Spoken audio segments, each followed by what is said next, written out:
Hello Sportyfriends admins. In this video I will go over widgets. Widgets are the things that show on the front page of your site, such as sponsors, contact info and activities. We start by going into the admin section and then setting and finally widgets.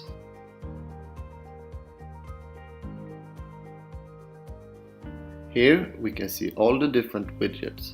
If we click on them and the button turns gray, they will disappear from our front page. I deselected activities and sponsors and they will no longer show on the front page. Last, you have to click on Save Changes.